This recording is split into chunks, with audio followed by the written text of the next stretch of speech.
May 28, 1973. Mount Gambier, Southern Australia. A group of 9 divers are preparing to cave dive an underwater cave system named the Shaft. Little did they know that this seemingly routine dive would turn into a nightmare that would capture the attention of the world. As they ventured deeper into the underwater labyrinth, disaster struck, and they found themselves trapped in a harrowing situation with no easy way out. This is the story of Mount Gambier diving incident. The entrance to the sinkhole known as the Shaft is a 3 feet wide sinkhole opening leading to a large underwater cavern known for its clear water and interesting internal structure. It was discovered in 1938 in a field known as Thompson's Paddock, on a farm near Allendale East, a few kilometers south of Mount Gambier, when one of the horses stumbled over a small hole about 1 foot across, which was found to be an entrance to a large sinkhole.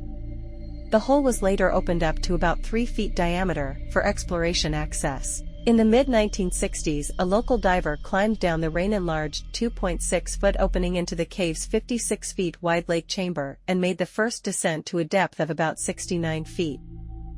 The main chamber is about 460 feet long and 260 feet wide. Water level is about 23 feet below ground level, and the hole is considerably wider at this point. A rock pile directly under the surface opening rises to a minimum depth of about 118 feet. A tunnel extends to the northwest to a depth of about 260 feet, and another to the east reaches a maximum depth of 407 feet. Because of the size of the hole and the height of the drop, divers and equipment are lowered into the chamber separately using a hoist system. The name is claimed to be derived from the bright shaft of sunlight which penetrates through the entrance to the depths on a sunny day.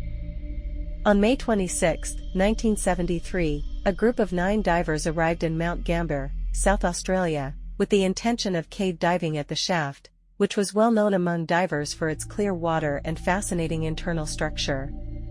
John H. Bockerman, Peter S. Burr, Christine M. Millott, Glenn Millott, Stephen Millott, Larry Reynolds, Gordon G. Roberts, and Robert J. Smith were the 8 divers who planned to enter the cave. Joan Harper, the 9th member of the group, had decided not to dive and would instead stay beside the sinkhole, preparing hot soup and assisting the group in other ways.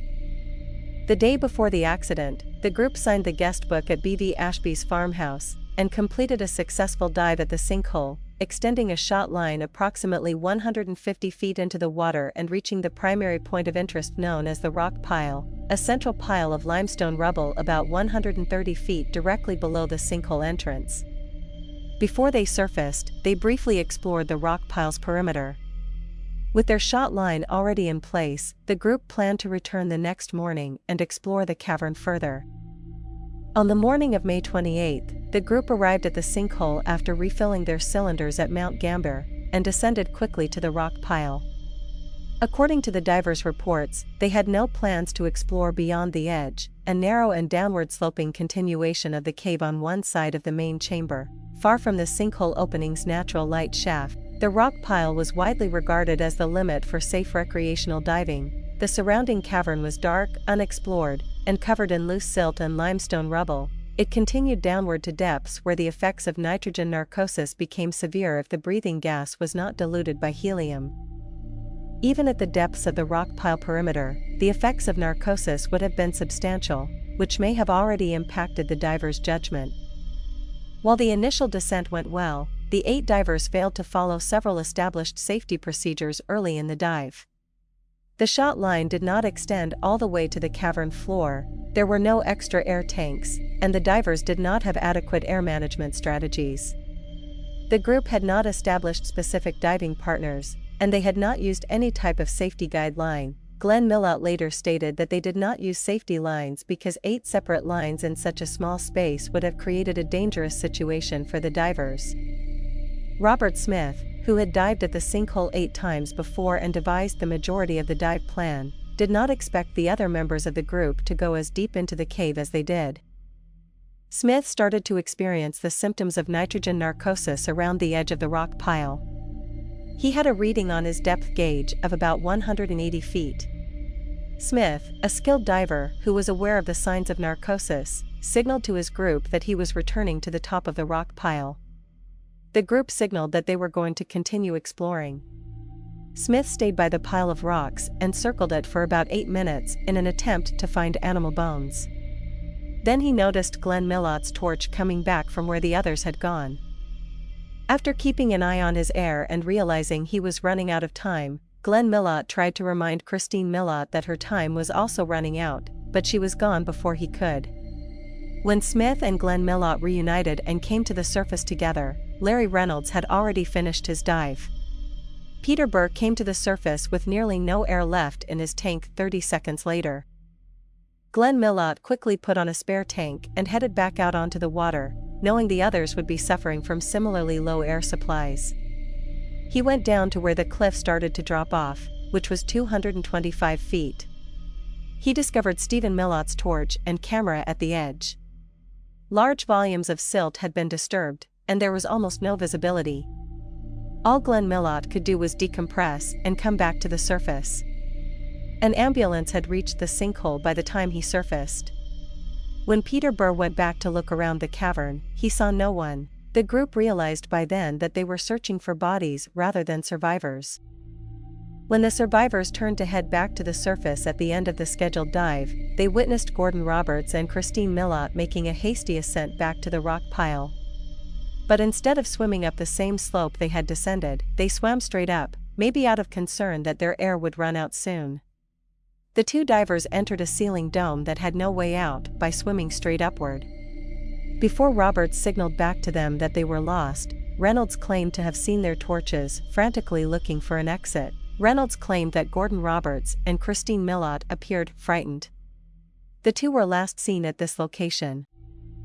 One diver who survived claims to have seen another member of their group swimming deeper into the cave at about the same time and further down.